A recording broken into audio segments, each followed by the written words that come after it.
Can people see and or hear me?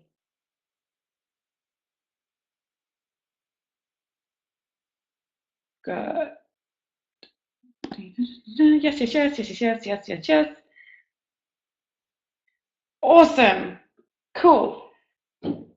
Hi, everybody. I'm Rosie. I'm here to talk about how incredibly useful bench roles can be, but also how important it is to make sure we're really clear on what those roles are and what we expect from people, and also not just for their sake, but for the team as well. And I'm very nervous, so I'm sorry. Oh, also, I might swear. It's not deliberate. I'm from Scotland. It happens. So apologies. Nothing is intended to offend, but sometimes it just happens. Okay, fab. So let's start off with intro. Oh, thank you. I like you too, Cyclone. But I'm nervous. I hate computers. They scare the shit out of me. Okay, but let's get started. So, introduction time. Look, I did a PowerPoint. Yay.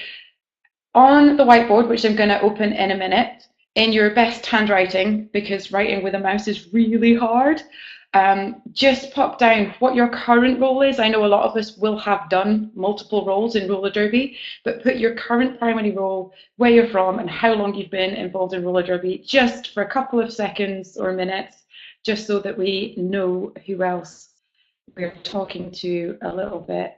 There we go. Okay. So the whiteboard should be up, and you should be able to say, and I'm like, I am, oh God, yeah, that's a C O A. Okay, I'm just going to do that.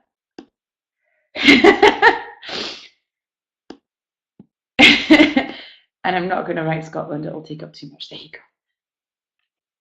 Announcer, hey, Stay Puft. Skater, Death Wish. Billy No Skates announcer. Bench Tinkerbell, hi. And Kale Fisher has even better handwriting than me. That is amazing. Oh, wow. First time coach, that is so cool. Amazing. So we have quite a lot of people involved in Derby for a long time, some for a new time. Almost all of us do some sort of coaching. And I've just had Beeps here who has, foregone the handwriting. Totally give you. Okay, Tinkerbell's just, but I give up.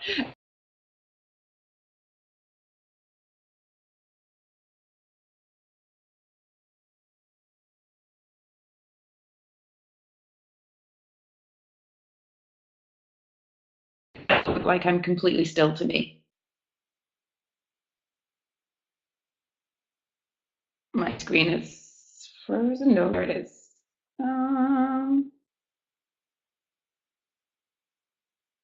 My mouse is frozen as well. Hey, Well, Rosie. I'm It's Maha. hoping that Oh, you can still hear me, and you're back. I'm just gonna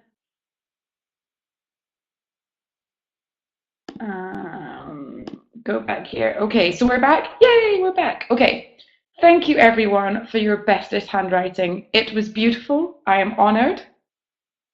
And we have some seriously awesome people here with us today, tonight, this morning, whatever time it is we are. Let's go back to the presentation. So hi. So who even are, or who even is the bench crew? Who are we talking about when we talk about our bench crew? So it used to be, back in the day, you had two, and only two, off skates people allowed to be within the bench area. And typically, you would have your bench manager and your lineup manager. And your lineup manager traditionally would be looking at who's on the bench, who's going on the track next, who's in the penalty box. So very much focused away from the tactical side and much more focused on the skaters and making sure you have the right number of blockers on. Still an important role. Your bench would be the person that's looking at the track and would be looking at everything, which is huge. Like that is huge. So as we do in roller derby, people started to kind of sneak in your kind of shadow bench role. So this started off as people being technically in the crowd, but standing on the opposing corner and shadowing everything that the bench coach was saying and doing, because skaters couldn't see that corner at certain points of the track. And as they tend to do, WFTDA very much facilitated the direction in which the sport seemed to want to grow and said, so hey, we'll have 4 off skates people that can be in your bench area, but they must be in your bench area, still nice and safe, so that you can have the kind of specialisms and the kind of support that you are clearly seeking, which is awesome. We still have people that kind of, as always in roller derby, you'll have a rule change to accommodate the direction, and then there's always some guy that's like, cool, okay, but I'm just going to have an extra person. And the example I used here is one of the Team England skaters that wasn't skating but still involved in the team decided that he was going to be Charlie Scraplin's translator. This is a very UK-centric example. So Charlie Scraplin was a skater on Team England who is half English and half German. His English is absolutely fluent. He lives in England. But he had his translator because it meant that they could have an extra person on the bench, and that person could go in to all the official reviews as well. So where there's a will, there's a way, as always. So I'm curious to know, on to our next slide, when you have 4 people in your bench area, how do you use them to maximize your success on gay day? Like, there's so much potential with having 4 sets of eyes and ears and 4 super sexy derby brains, but how do we make the most out of that for our team? Now, I tried to be super smart and do a little poll. This is just so that I know roughly if what I've written later in the presentation matches up to what most people are already doing. I think it does. Let me see if I can get this up, if it all goes. Yeah, I think that's it. Can everyone see? Oh, wow. Hey, can everyone see the poll there? Fab. So if we just have maybe a minute, just quick, it should not take you too long, and you don't have to put a huge amount of writing in anything.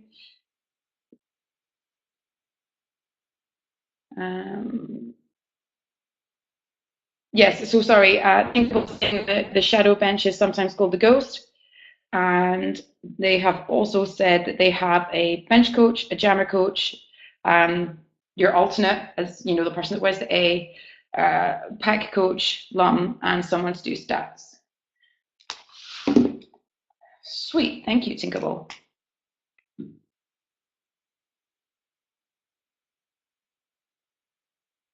I'll just give you a couple more seconds to do that.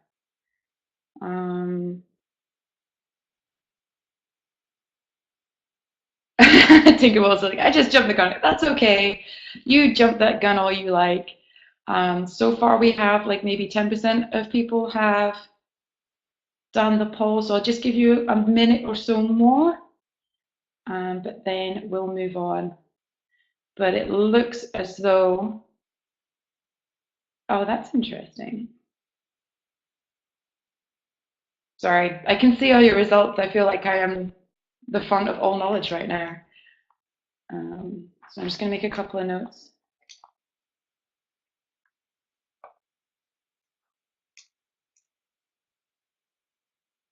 Oh, and awesome. So many of you are taking the time to fill in the open-ended questions. Thank you so much. It's really interesting. So, so far 16 people have filled out this survey. Thank you so much. And 15 out of 16, everyone has a lineup manager, which is really cool, but interesting because VRDL do not have a lineup manager, and they are super successful also. And I think this is where knowing what you need for your team at the time comes into being really important. Okay, I'm gonna end voting in 5 seconds. So if you have any burning desire to quickly bash anything down, do so now.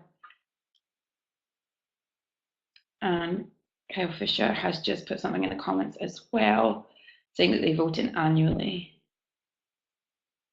Okay, wicked. Thank you. Okay, I'm going to end voting, chaps. Thank you so much. Green button. Boom. And I think if I share results, the stats should be shared, but not the open-ended questions. I believe that's correct. So I'm just going to bash there. And hopefully in front of you, you can see the bench crew roles results there. Can someone just give me a thumbs up or a wave to say that you can see, 12 out of 17? Yes, thank you. Okay, so, Flex, change your status to agree. That's fancy. Okay, excellent. So this is really good. Just have a quick look at the results here. So 70% of people were saying that their bench crew is involved in rostering and team selection. 60%, so still the majority, saying that their bench crew is voted in. And I believe it was Tinkerbell. Kai Fisher that was saying they vote in their 2 main bench roles, and then if there's additional people free on the day, that they often come in to help with stats. There's an open-ended question, which when I figure out how to, I'll have a look at those as well. And most people have a lineup manager. About half have a jammer coach. Most have a bench coach. A blocker strategy coach. I think those two often overlap. A team morale or field bod. Okay. Not as many as I thought. And the holder of all things, which is often a multitasking. I find sometimes the LUM is also the holder of all of the things. Just because if they've got helmet covers, they may as well, have everything else. Okay, wonderful. So I am going to close that and we're going to go back to the presentation. Fantastic. Okay, so like with everything, bring everything back down to the very beginning. What is the role of your bench crew? And that might seem like a really obvious question, but it very much depends on what the overall ethos and aim for your team is. So if you are a competitive team and you are looking to play better and work your way up through the rankings and be the best that you can be, you're going to be looking primarily at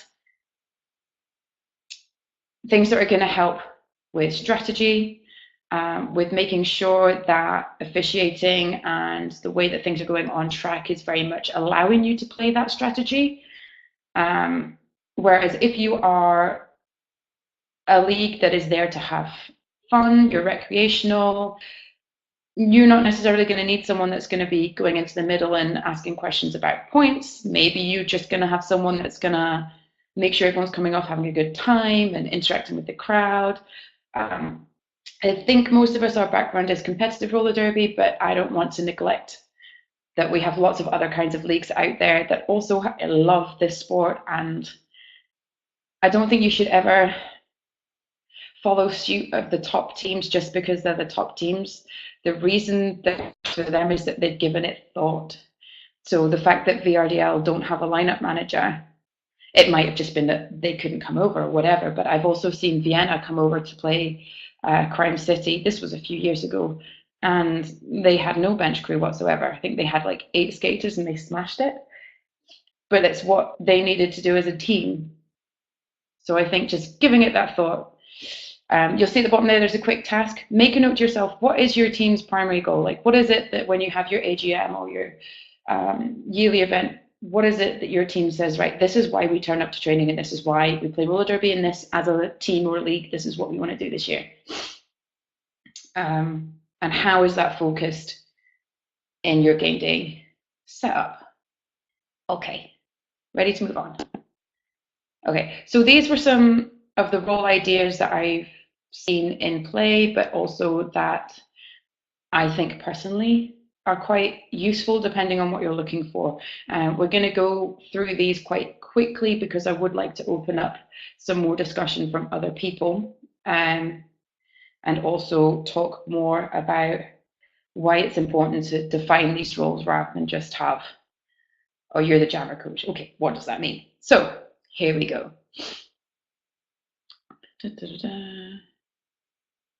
Okay, Jammer coach. So I think about half of you were saying that you have a Jammer coach. Why can't you see it in the bottom there? Okay, it looks like the bottom of the slide is cut off. That might just be on my screen, but if it's a problem, they will all be sent out to you after the webinar. Okay, so why have a Jammer coach? Okay, so roller derby used to be, let's look at walls, let's look at blocking, and jammers will figure it out. And we got really, really good at blocking and really, really good at walls, and we can't just leave jammers to fend for themselves. It's unrealistic, no matter how good that skater is, to have that skater against 4 equally as good skaters. Doesn't work. We've developed a lot in terms of offensive strategy and jammers working alongside offensive blockers, loads of cool stuff. But what we really need is someone who has the ability to analyze and feed back to the jammers. You don't have to be an amazing jammer. You don't have to skate at all to be able to watch roller derby and watch a skater and be able to give them really crucial feedback, such as, okay, when you're successful, it is because your offense is doing this and you're taking this fall. When you're not being successful, it's because you're trying the same thing, but they're bipping you off the inside line. So in order to make that successful, we need to do X, Y, Z. Because I'm not sure about you guys, but whenever I've spoken to jammers and they've come off track and be like, wow, that move was amazing. They're like, what? I have no idea what happened. I started and then there was space and it just happened. So being able to have someone else break down and deconstruct can be incredibly valuable. Similarly, something that you maybe would have had for your traditional bench crew, I think you can delegate to your jammer coach, and your jammer coach can be or should be the person to be checking the jammer points, making sure that what you think you should have got is what's going up in that jammer ref's hand, and likewise what is also then going up on the board. So we're not going to have jammer lap points, which is a godsend because they're really inaccurate. But things like making sure you're getting your points from opposing skaters in the bin and stuff like that. Okay, everyone happy? Understand jammer coach? None of this is groundbreaking stuff. So I'm sorry if you were expecting like, ah. Okay, I think what's important with having your jammer coach is that it's someone that the jammers respect. So even if it's someone that is not a skater, your jammers need to respect their knowledge. Like with any of these roles, ideally they need to be voted in, because you're not, as an adrenaline-fueled skater, going to come off track and actively be ready to hear feedback from someone that you don't think they know what they're talking about. And that is partly skater ego, and it's partly adrenaline, and it's partly having spent 2 minutes getting the shit knocked out of you and actually not ready to hear it yet. So it's important that these roles are people that everyone respects. Okay, your lineup coach. Everyone has a lineup coach, bar maybe one person that voted.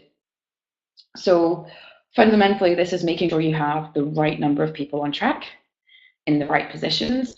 But tactically, we've come so far. So it's not just a case of, okay, I need 3 blockers, on you go, who's our strongest blocker? Those aren't really questions that we tend to ask anymore. It's okay, we have this jammer on and we have 2 blockers on. Which blocker pair are going to be the most effective against this jammer? So everything is becoming a lot more strategic and tactical, and a lot less let's just put like the strongest blocker on. It's like, well, for this situation? Do you need strong? Do you need smart? Do you need agile? Do you need calm? Like, who do you need in this situation? So your lineup coach needs to know the team, and they need to know how people respond in certain situations. If you have one skater on track, my advice, that needs to be your skater that knows about pack definition, because that's the only way to stop that blocker penalty spiral. Because if they do not know how to stay within 10 feet, everyone just stays in the bin. Anyway, there's actually a whole bunch of really useful apps that you can use to pull together information. I've put them at the end, so we'll talk about them at the end as well. Just by way of wavy hand, in the survey, not many people had like a dealing with the feels person.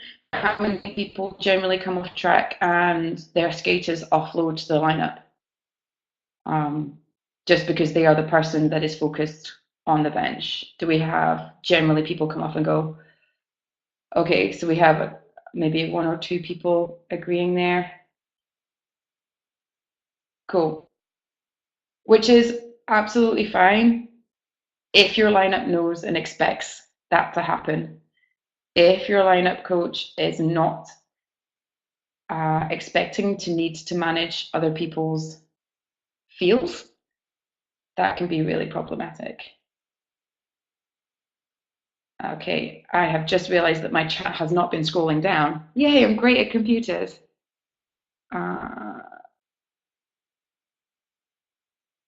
Okay, so we have Beep saying that they are the lung for their team. They talk to the skaters much more than the other coaches. And there's also a lot of chat between skaters. Yeah, absolutely. Skaters will always feed back to one another too. Absolutely. Cool. So your blocker or your strategy coach. For me, this is what would have been traditionally your kind of bench alt role. So again, this was, I mean, can you imagine when we just had two people and we expected this one guy to like, or this one person, I should say, to see everything on track and be mindful of all the points, all the penalties. Are the officials in the correct positioning? Is there anything going on that we need to raise the officials? Are we being, appropriate? Da, da, da. Oh my God, like this is one person that we're asking to oversee the jobs of 2 teams and 7 officials and all the off-skates officials. Oh my God, I'm so glad we have 4 and we can delegate a bit. So generally your blocker strategy or your kind of bench coach would be the person that works closely with your captains or your on-skates leadership. So I say captains, but depending on how your team breaks things down, we have teams that have pack leaders or pack communicators. Sometimes that's their pivot. Sometimes it's just the person that has a really good communication and tactical brain. So it's not necessarily always going to be your captains. So with my team, both our captains are jammers, which is great because it means that at least one of them always gets to see what's happening on the track, but it means they have no idea about how things are going between us in the pack. So we also have, I don't like the term pack leader because it's kind of hierarchical, but the communicators who will also feedback. So if we have skaters that are saying, shh, my headspace is struggling, or this person keeps doing this move with their forearm and it's not getting called, it's driving me mad. All those things that your bench really needs to know is there is this buildup of a pattern of, okay, so it's the same skater every time doing this same illegal move. It's really difficult to see. Let's bring that into the middle.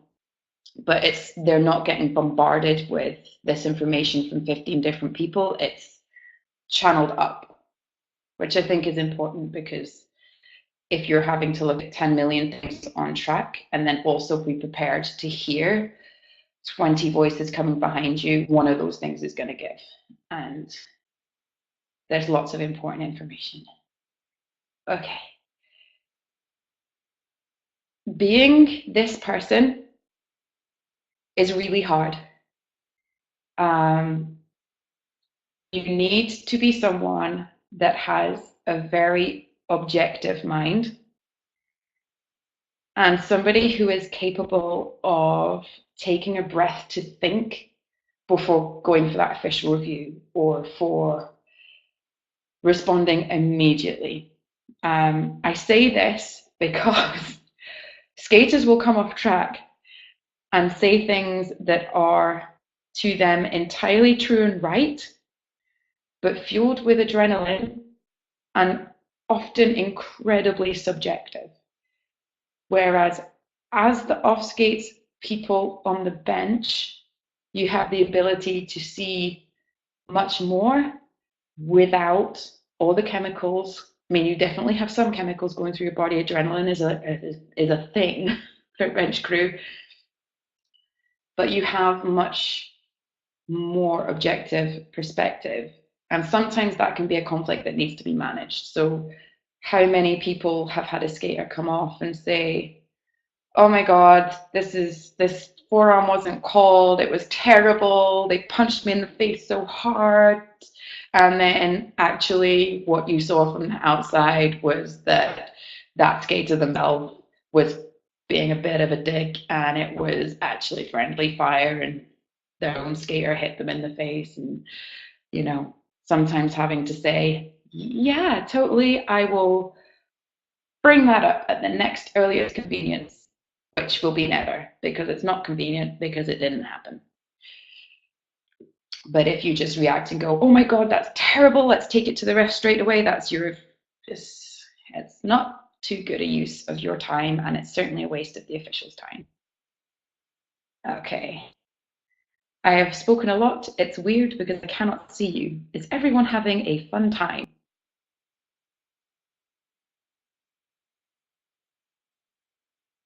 Yes, yes, yes, yes. Okay, that's one yes. That's good enough for me. There's still at least 2 people here. Yes. Okay. One more thing on this before we move on to the next slide. It is very rare to find someone with such an enthusiastic derby brain who is not skating or officiating.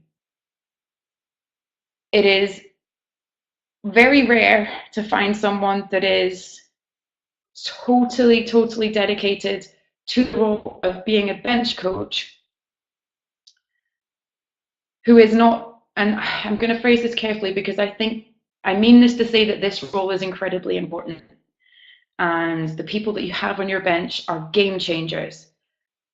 But when I was benching, it was because I was injured. And I love this sport, and I know this sport quite well, and I did a good job, I think. But I knew that as soon as I could skate again, I would want to skate again. So finding someone that is going to be permanently in this role is quite difficult. So if you find someone, you nurture the hell out of them and develop them, make sure they know how valuable they are, because your bench crew are game changers. And you can see that in teams like the RDL, who have the brain that is Sarge. Like, having had the pleasure of actually picking his brain a couple of times, I would love for him to be my bench. He just really gets this game and gets how to work with people. And there are so few people like that have all these sets of skills. You don't have to come in with the skills. We can develop and nurture them. We're coaches. That's what we try and do. But to have someone that's interested in this and not really wanting to do this until is quite rare. Cool. Let's move on. I've spoken a lot about that. Okay. Oh, okay. So this is when my time comes. This is what I want to do. When I grow up, I want to be a gameplay facilitator. Okay. So at the Men's European Championships, which was bloody awesome, by the way, SDRD, Southern Discomfort, made a change to their bench crew, and they actually had Igor Maniak, who is one of the most respected referees, and certainly in the UK and Europe, but possibly the world. He's incredibly knowledgeable. He's a very good referee teacher, so he does a lot of teaching across the UK, and he was their alt. And that's a very smart move on the part of SDRD. And this is the role that, in my mind, I think is something that we should be looking at for the future of roller derby. So ideally, this role, I say the gameplay facilitator because for me, this is the person that understands not just what's happening on track, but what's happening in the middle of the track, what's happening on the outside of the track. Ideally, this is someone that has a fair amount of officiating experience, not just someone that knows the rules inside and out, but someone that knows about the inter-referee communication, where ideally you would have your OPRs positioned to be looking for particular, whether it's cuts or whether it's multiplayers, that understands the unofficial official practices, so that when you have skaters coming off with an issue, such as, oh, this team, they're smart, they're very smart, but they're doing this thing that I'm sure isn't particularly safe. I'll make up an example. So when I'm caught in the middle of the wall, they're grabbing my shirt and no one can see it. I know it cannot be seen, but as they're grabbing my shirt, it's preventing me from stepping out of the wall and moving around. Actually, it was quite common a while ago that people would do that, trapping a skater's arm under their armpit. And they'd be like, well, it's totally legal because this is a legal blocking zone and this is a legal blocking zone. So if they put their arm through the wall, I'm going to clamp that fucker down. And I recently, well, I say recently, in the past few months, had a lot of conversations with a lot of other officials about this, because fine, if they're trying to go forwards, I feel like it's a perfectly safe move under the letter of the law. It's perfectly legal. As soon as that skater is trying to withdraw and they're in, I don't know if you can see my camera, and they're in this position and you're clamping their arm here, all it takes is someone to hit them this way and that's a dislocated elbow or broken arm. And for me, that's what this officiating bod roll is for. I've just had someone raise a hand. Hello, raise a hand person. By all means, please do type in the chat box, or just gonna see how I can do the raise a hand thing, because I'm not sure how that works. Bear with me.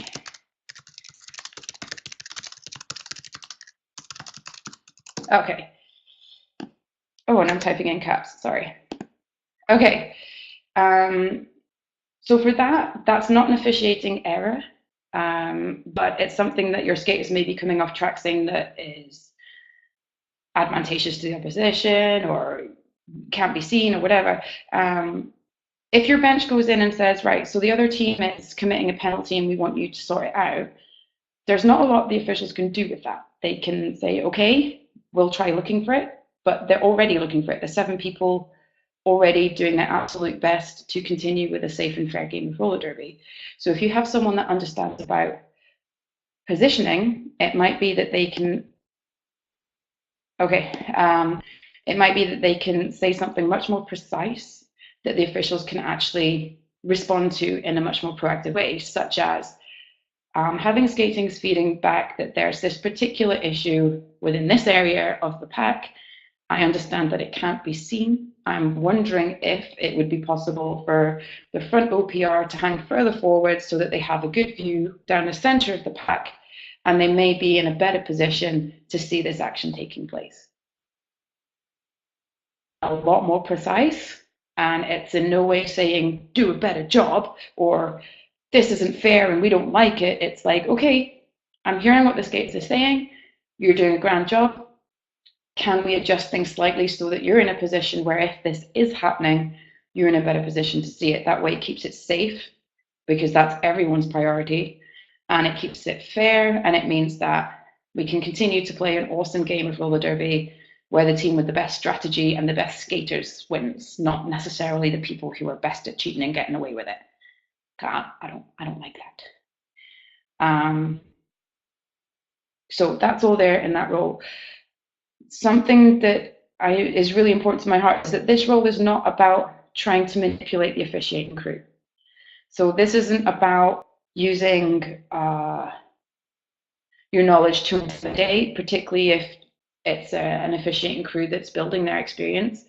This is recognizing that we are all here. Tinkerbell just like, I didn't know there was a specific role for this. Hey, we have 4 bodies. We can make this a role.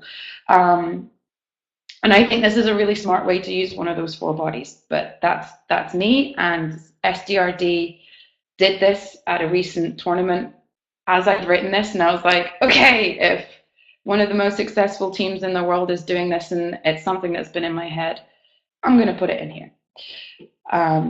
So yes, for me, this is not about manipulating officials at all. This is about recognizing that everyone wants a safe, fair, super fun game of roller derby, where you can out strategize and out skate the opposition. Nobody gets to play roller derby if people are cheating. You can't play strategy if the rules aren't applied. And officials can only apply the rules if they can see what's happening. Okay, this is amazing. So, okay, both Tinkerbell and Beeps have said that they've done this, or their former head ref has started coaching this season, and it's been a huge asset. I really, really think that this is a very smart way to improve your game of roller derby. So yes. And also, just as an aside, I'm sure this doesn't need saying, but if you are asking officials to look at doing things like altering positions slightly to facilitate a particular viewpoint, please do thank them if they do this, because they don't have to. And it's really respectful of them to listen to your bench when you're saying, hey, can we do this because this has been an issue, and vice versa. But yay, teamwork. Okay, so onwards to your team morale bod. In our picture there, this is our lineup manager, Phoenix, and you'll see beautifully circled there. This is a stress toy that is a burger, but it's also a cat. I didn't know how to zoom in anymore because I'm really good with computers, but this is Anxiety Cat. Okay. With any sport, particularly team sports, where you have this constant on off, where your adrenaline is peaking and then subsiding, and then you have on skate stress, and then you have off skate stress because your stress levels continue to rise. You know, if you're not winning or your teammates are in the penalty box, you know, that level of stress keeps going up, and then it crashes and then it goes up. In these situations, it is really not uncommon for people to have difficulty managing behavior or to communicate in a way that you would if you were having a cup of coffee with a friend. This is not unusual. I'm not saying that it's okay to be an asshole as a skater and use adrenaline as an excuse, but I think we would be daft to not acknowledge that when your body is absolutely flooded with hormones and adrenaline and all this dopamine, that you're kind of in this hyper focus, and the ability to think about other people's feelings or how what you've just said might be perceived is kind of curtailed as a result. Every single team I have ever played on, ever, from fun mixed tournament games to when I was honoured enough to be with Team Scotland, we had some form of strategy or some person that was that safe place to go to, or who understood if there were particular skaters that had certain ways of dealing. So I'll talk about my own team, but I'm sure we'll all have our own stories, which will actually be really cool to share. So we have three, because we are a very mixed bunch at Glasgow Men's. We have the fuck it bucket. So if, as a team, we are getting pissed off about stuff that is out of our control, we'll call a timeout, captain's helmet comes off within the bench area, all totally fine. And we take it, we acknowledge it, we say, I'm pissed off, I feel like I'm getting punched in the face a lot and it's not being called. Nothing I can do about it. It goes in the fuck it bucket. We all acknowledge that it's a thing, but what are you going to do? Suck it up, buttercup, on you go. We also have Anxiety Cat. Anxiety Cat is an integral part of our team. So Anxiety Cat, if someone's struggling, they can just go over, give Anxiety Cat a little squeeze. Our Lum Phoenix will check in, like, are you okay? Yes, I just needed a squeeze. Or can I just sit with Anxiety Cat for a bit? This is, it's not too formal. It's not something that we sat and write down. It's just what organically happened within our team. I'm very grateful for Anxiety Cat. And the other is more of a way to snap each other out of being a dickhead. So if we're coming off track and there's like just the start of a head spiral starting to happen, one of our teammates will just kind of grab us by the shoulders and be like, bubble, fucking bubble. And the reason this happened is that we decided it was really hard to say bubble in an angry voice. And if someone else was being an asshole,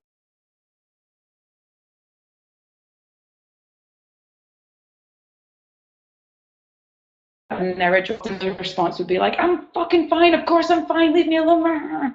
Whereas if it's just bubble, it kind of was a way for us to tell them to chill out and, take a breath without actually having to come across as patronizing at all. So, what strategies does your team have in place? I think we can do this as just type it in the chat box because everyone can see that. But if you're happy to share, what strategies does your team have in place? Oh, Billy No Skates has just found Anxiety Cat on Amazon. Wicked. Well, maybe you can post the link up afterwards and we'll make it a thing. Billy No Skates is on it. Ugh, amazing. Anxiety Cat's going to be so happy. Okay, so Tinkerbell says that they have a safe place on the bench. And a photo of the Baywatch crew to stare at. Okay, Tinkerbell, I appreciate that. Just don't ask. Yeah, I mean, I want to now. Stay Puft is loving the idea of bubble. Yes, and also if you can do it in a Glaswegian accent, it's even more effective.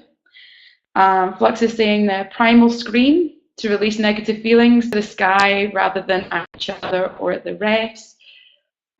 These are awesome. We've got Bones and Monica typing. Disney songs. Excellent. So Monica's saying everyone sings Disney songs. And Bones is saying we have a skate buddy and we can unload to the skate buddy and then we tell each other, flush it. I like that. Just to flush it and move forward. Okay, that's wicked. Thank you so much, guys. Just second question, then we'll move on. Of these kind of strategies, how many of them did you kind of sit and think about as a team, and how many of them just happened organically because there was a need for it and you just did what you needed to do for one another? And Billy New Skates is saying they have a safe word, which is Poppadom. Excellent. One of the things that I've seen before is if a skater's just overwhelmed and not ready to talk to anyone and not ready to skate, I've seen teams that unclip their helmet cover when they're sitting on the bench, and that's just a signal to Lum, to everyone, to say, I'm not good to skate just now, you need to leave me alone. I'm doing some sorting out just now as well. So for our team, definitely these things they were all organic. We didn't. Oh, Billy Skates is saying that's when you use safe word.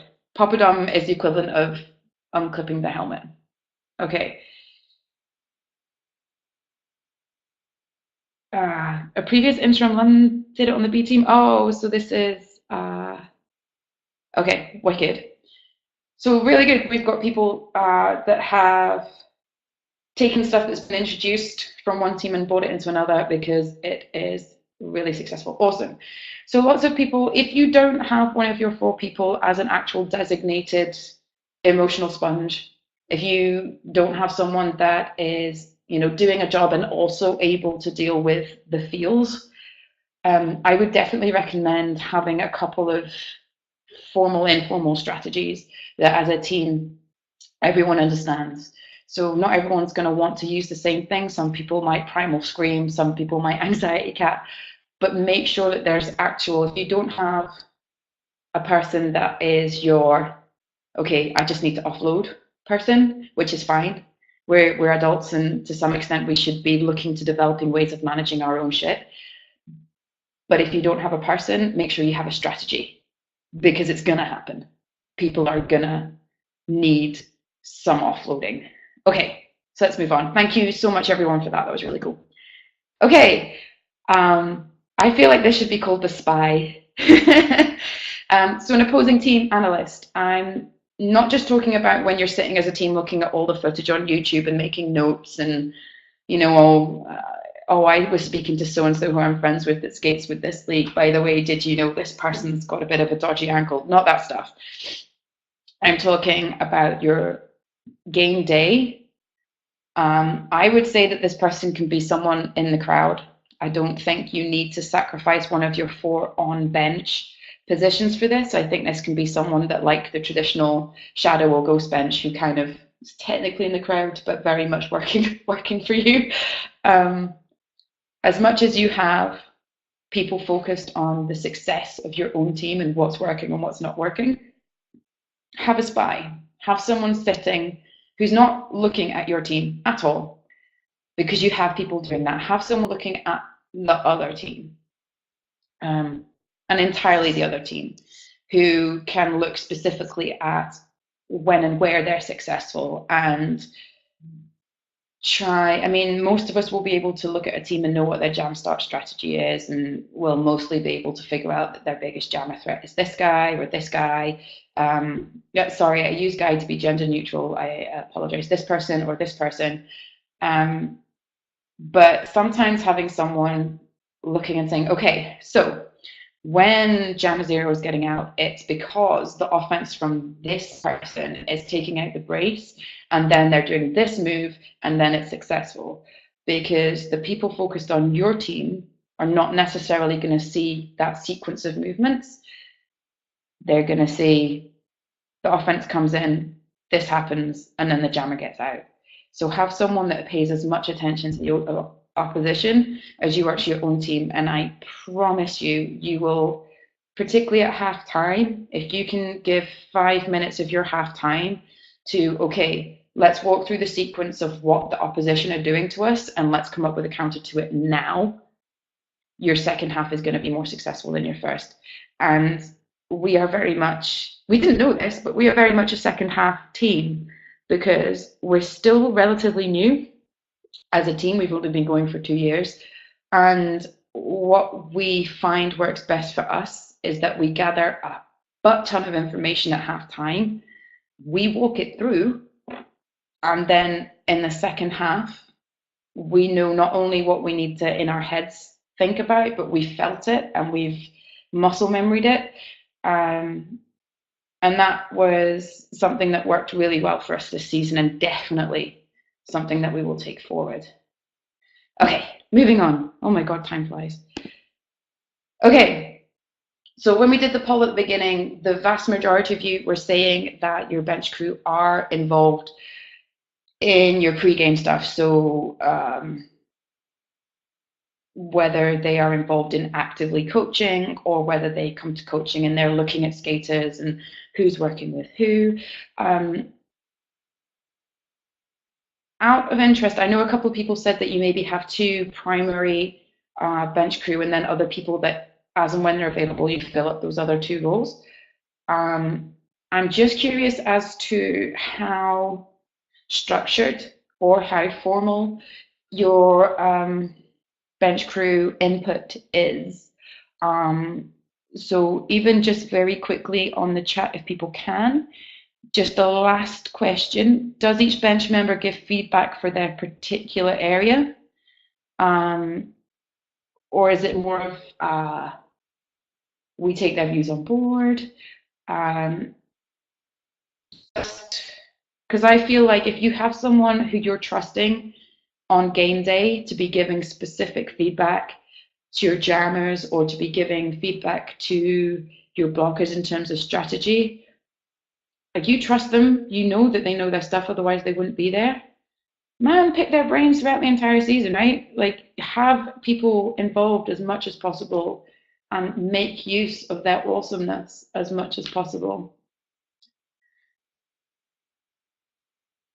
Stay Puft said that they're not currently structured, but Stay Puft is intent on improving that. Yes. Alicia, we don't do much for feedback, would like to have something more formal. Man, we could do like a whole other talk on like feedback. I'm sure there probably will be a really good talk somewhere in Derby Stance Summit about giving feedback and ways to structure things like rostering and stuff like that. But if you have a regular bench crew and they are a bench crew that is voted in, which is the ideal, then I would suggest strongly that they need to be involved in team rostering and skaters' positions. So by that I mean jammers generally jam, blockers generally block. But if you have a particularly effective jammer offense pair or particularly effective blocker pair, these are the people that are going to notice this on game day much more. And when we're training, we generally train to build each other up. When we play competitively, we are, hell for leather, doing the best we can as a team and individually. So having the eyes when we are doing the best that we can are going to be able to bring something that our training coaches aren't going to see. Just looking through some of these responses here. So all coaches and captains discussing feedback comes mostly from the team head or the feedback coach. That's from Beats. It's not letting me scroll up for some reason, probably because I'm doing the wrong thing. So it looks like a lot of people are involved, but maybe not in a particularly structured way.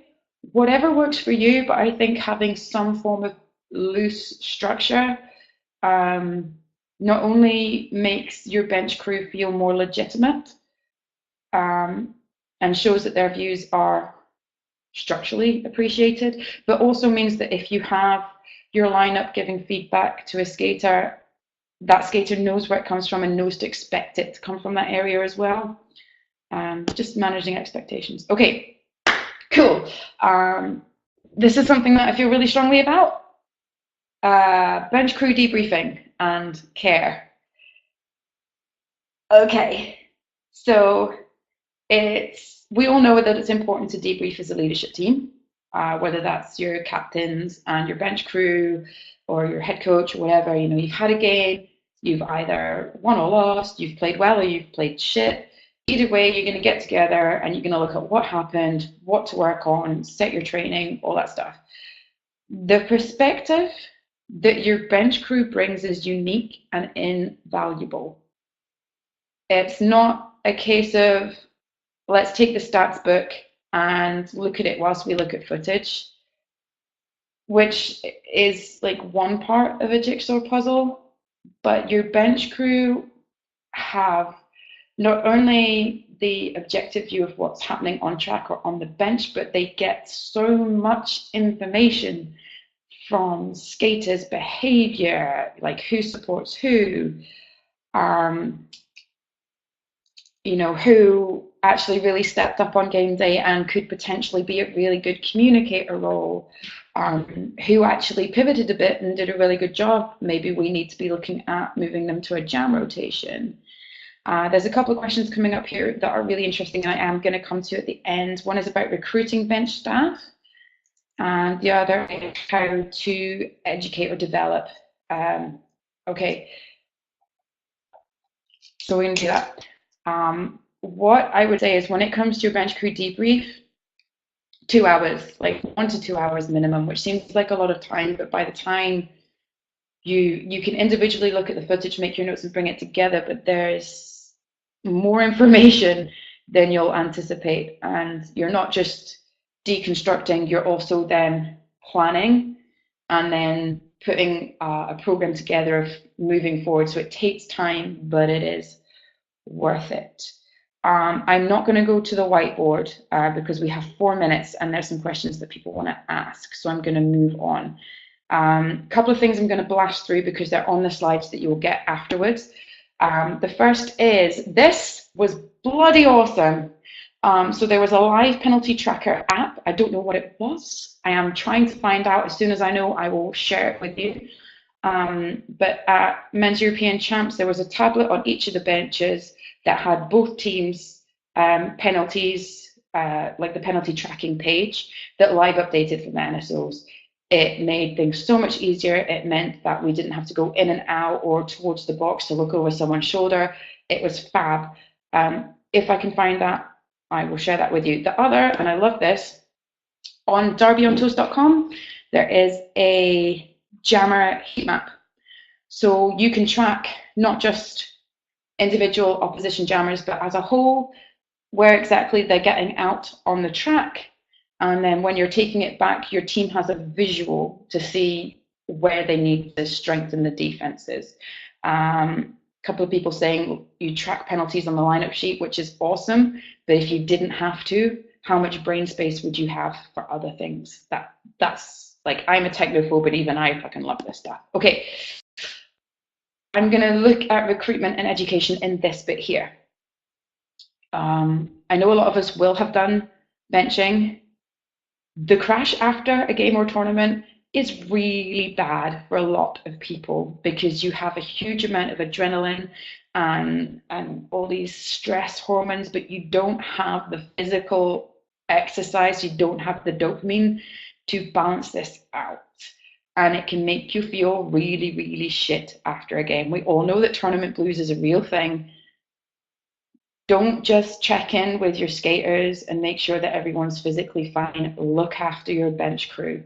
Not all of us enjoy after parties. And if you have people that prefer quiet time, just a message, you know, like, how are you? Let's meet up for coffee tomorrow morning, something, because it's very easy to feel on the cusp of the team. And I think the more that we can build bench crew and off-skates crew into integral part of the team, the more you have people that want to stay, they want to develop in the role because they feel like they're having that feeling of community as well. Tinkerbell saying that explains so much. Yes, so I did quite a lot of benching when I was injured, and I would go home and cry. Not because I was injured, because it was planned surgery, I knew it was going to happen, but because I did not know what to do with all of this. And people didn't check in with me at the time, and that made me feel pushed to the outside. But as soon as I said something, it was quite evident that everyone assumed that it wouldn't be a big deal, because, I mean, what do? You stand there and shout at folk. Like, yeah, there's a lot going on. Okay. I'm just very rushed. We've got 1 minute. Okay, they're on the slides because I'm really not good at timekeeping. The importance of defining these roles essentially breaks down to so that people know what to anticipate. People don't inappropriately go and ask for something from the wrong person who's not prepared for that and then isn't able to support them. So I am not good at dealing with other people's feelings when I'm full of adrenaline. That's not a skill I have. So I am not a person that on the bench would be good as a feels role. And if someone tried to use me as that, it would affect my ability to do whatever job it was that I was trying to do. That's what that comes down to. There's a couple of slides about official reviews, but that's just common sense stuff. I was having a bugbear about at the time. Recruiting bench staff, it's really hard generally. Oh, we're at past. I don't know if I have to like stop at 12:30. Rule 56 is typing now. 2 minutes, 2 minutes Turkish. Okay. So recruiting bench staff, it's very difficult to get anyone interested in roller derby that doesn't already have an interest in roller derby. We all know that.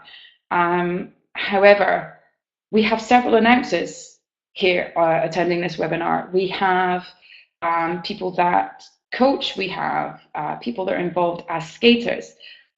You might skate for the A team. You can be an amazing bench for the B team. Just don't do double headers. But if you have an understanding of the game to the level where you can announce, which is amazing, thank you, announcers, you know, that's a fairly easy bridge to cross. In terms of recruitment, I've seen lots of posts recently about teams actively posting on Facebook and stuff saying, hey, we are looking for a head coach. We are looking for this upcoming season. Could this be you? This is what we can offer you. Do that for bench crew, you know, put a post out there saying, hey, so we want someone to help us be the best team that we can be. In return, we will teach you everything we know about roller derby. We will help you to learn to officiate. We'll, you know, teach you these things, and all we ask of you is to give us your life. Please join our cult. I mean, who wouldn't do? Take the blue pill, right? Cool. I think I have to wrap up now. I hope that this has been useful. If nothing else, as a way to get your brains thinking about different ways that you can use your bench crew, and also how to look after them and how to develop and encourage them. Thank you guys for your kindness. What I would say is most of what I've said is in brief on the slides. And Billy Nosegates has found Anxiety Cat on eBay. Thank you so much. You guys are all amazing, and if you have any questions afterwards, I'll be hanging around online for a bit if anyone wants to drop me anything. Thank you, Nikki. Thank you.